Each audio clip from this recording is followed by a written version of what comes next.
नमस्कार। पिछले वीडियो में हम ऋग्वैदिक धर्म की विशेषताओं के ऊपर चर्चा कर रहे थे, जिसके अंतर्गत हमने देखा था कि ऋग्वैदिक धर्म में प्रवृत्ति मार्ग को महत्व दिया गया था।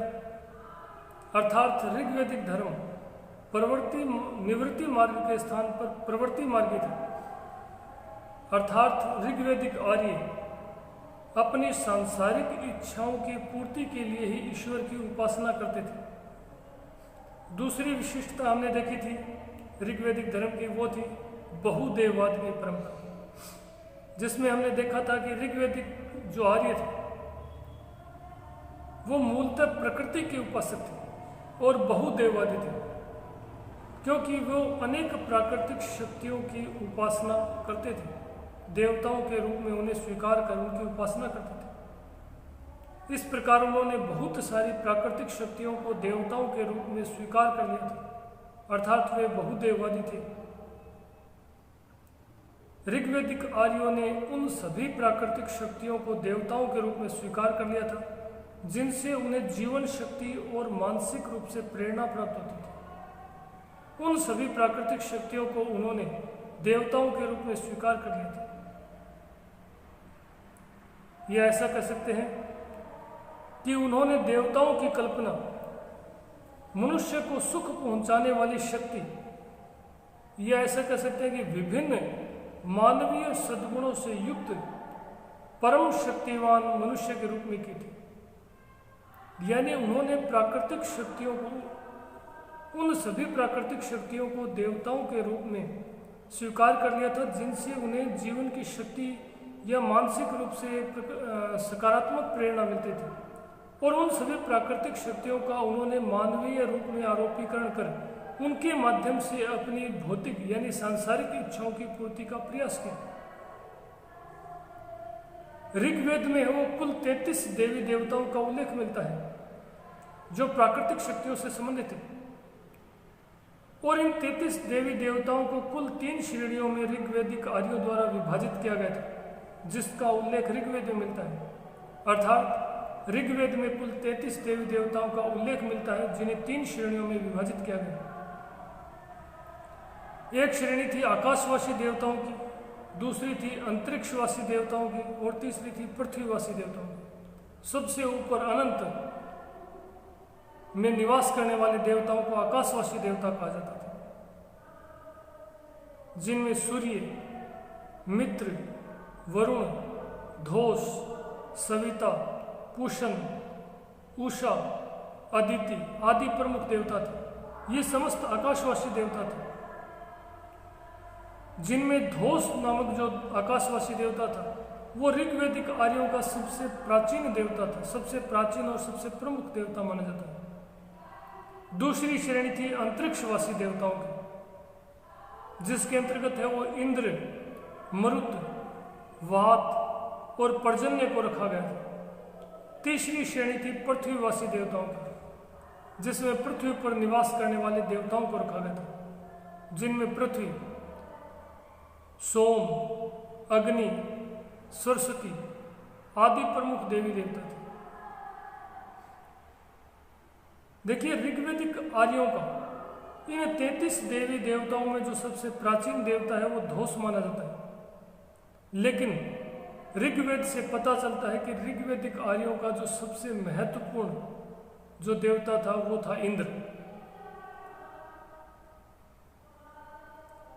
क्योंकि ऋग्वेद में सर्वाधिक जो मंत्र हैं वो इंद्र, या सर्वाधिक जो सूक्त हैं वो इंद्र की प्रशंसा में ही मिलते हैं। इसी कारण इतिहासकारों ने ऋग्वैदिक आर्यों का प्रमुख देवता है वो इंद्र को स्वीकार किया है। इंद्र जो है वो मूल रूप से युद्ध का देवता था, जो कि कालांतर में, या ऐसा कह सकते हैं कि उत्तर वैदिक काल में हमें वर्षा के देवता के रूप में प्रतिष्ठित होता हुआ दिखाई देता है। अर्थात इंद्र जो है ऋग्वेद में जो उल्लेख मिलता है उससे ऐसा प्रतीत होता है कि संभवतः वो प्रारंभ में युद्ध का देवता था, परंतु उत्तर वैदिक कालीन जो ग्रंथ है उनमें इंद्र को है वो वर्षा के देवता के रूप में स्वीकार किया गया। अर्थात प्रारंभ में युद्ध के देवता के था, जो कालांतर में वर्षा के देवता के रूप में प्रतिष्ठित हो गया था। ऋग्वेद में इंद्र की स्तुति में या प्रशंसा में सर्वाधिक 250 सूक्त वो मिलते हैं। इसी के आधार पर ऋग्वेदिक आर्यों का सबसे प्रमुख देवता इंद्र को स्वीकार किया गया। ऋग्वेद में है वो इंद्र के अनेक नामों का उल्लेख मिलता है, जिनमें कुछ प्रमुख नाम है। पुरंदर, इससे पुरंदर का जो शाब्दिक अर्थ है वो है युद्ध में शत्रुओं के दुर्गों को नष्ट करने वाला। पुरंदर यानी इंद्र के लिए पुरंदर शब्द का प्रयोग किया गया ऋग्वेद में, अर्थात दुर्गों को नष्ट करने वाला, शत्रुओं के दुर्गों को नष्ट करने वाला। दूसरा जो नामोल्लेख है वो सोमपा यानी सोम रस का पान करने वाला। इसी प्रकार मध्वा यानी दानशील। रथेष्ट यानी सर्वश्रेष्ठ रथ योद्धा। वत्र हनु यानी वत्र नामक अकाल के राक्षस को नष्ट करने वाला। यहाँ पर देखिए एक प्रकार से वर्षा के देवता के रूप में प्रतिष्ठित होता हुआ दिखाई देता है। यानी वत्र नामक जो अकाल का राक्षस था उसको नष्ट करने वाला इंद्र को कहा गया है, यानी वर्षा का देवता। इसी प्रकार शतक्रतु भी कहा गया है, यानी 100 शक्तियों को धारण करने वाला। अर्थात इंद्र को है वो शतक्रतु यानी 100 शक्तियों को धारण करने वाला ऋग्वेद में कहा गया है। ऋग्वेदिक कार्यों का जो दूसरा प्रमुख देवता था वो था अग्नि। ऋग्वेद में अग्नि को है वो देवताओं का पुरोहित और अतिथि देवता तथा मध्यस्थ देवता भी कहा गया है, क्योंकि ऋग्वेद में ऐसा माना गया है कि यज्ञ के माध्यम से जो आहुतियां दी जाती थी, यानी ऋग्वेदिक जो आर्य यज्ञ करते थे उन यज्ञ के माध्यम से जो आहुतियां देते थे वो अग्नि के माध्यम से ही देवताओं तक पहुंचती थी। इसी कारण से मध्यस्थ देवता या अतिथि देवता के रूप में स्वीकार किया गया। ऋग्वेद में इंद्र के बाद जो सबसे ज्यादा सूक्त हैं वो अग्नि की स्तुति में ही मिलते हैं।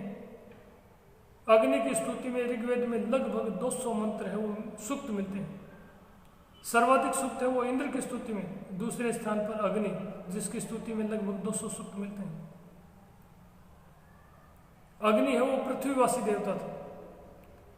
ऋग्वेदिक कार्यों का जो तीसरा प्रमुख देवता था वरुण, जो कि आकाशवासी देवता था,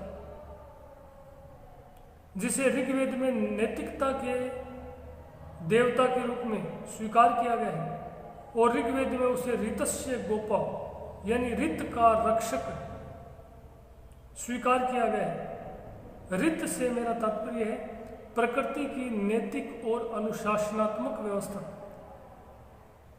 यानी हमारी ये जो प्रकृति का जो संतुलन है, प्रकृति की जो नैतिक और अनुशासनात्मक व्यवस्था है, उस अनुशासनात्मक और नैतिक व्यवस्था के रक्षक देवता के रूप में वरुण को स्वीकार किया गया।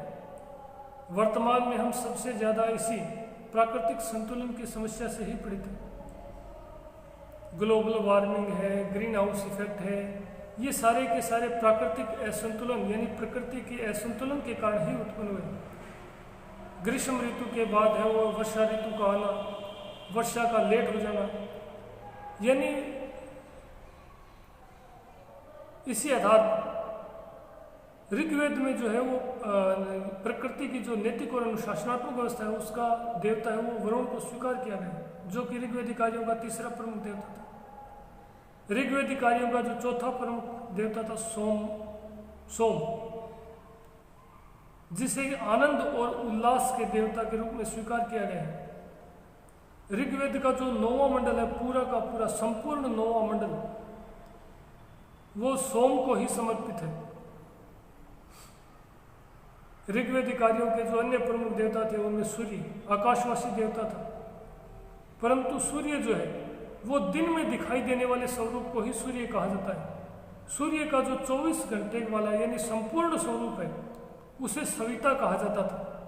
और ऋग्वेद में जो गायत्री मंत्र उल्लेखित है, जो कि ऋग्वेद के तीसरे मंडल में उल्लेखित है, वो इसी सूर्य के संपूर्ण स्वरूप सावित्र या सविता नामक देवता को समर्पित है। सूर्य है वो केवल 12 घंटे का स्वरूप है जो कि दिन में दिखाई देता है, जबकि सावित्र सूर्य के संपूर्ण स्वरूप को सावित्र या सविता सूर्य के वो संपूर्ण स्वरूप को स्वीकार किया गया है। इसी प्रकार ऋग्वेदिक कार्यों के प्रमुख देवता अश्विन कुमारों को वो देवताओं के चिकित्सक के रूप में स्वीकार किया गया है।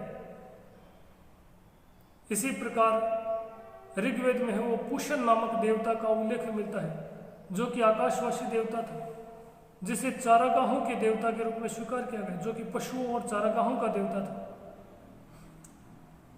इसी प्रकार ऋग्वेद में है वो अरियम नामक देवता का उल्लेख भी मिलता है, जो कि एक प्रकार से पृथ्वीवासी देवता था, जो कि विवाह और संधि का देवता माना गया। यानी विवाह और संधि के अवसर पर अरियम की प्रशंसा में है वो मंत्रों का गान किया जाता था।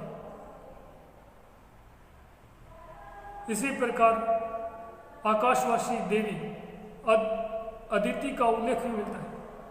अदिति को है वो समस्त देवताओं की माता के रूप में स्वीकार किया गया है।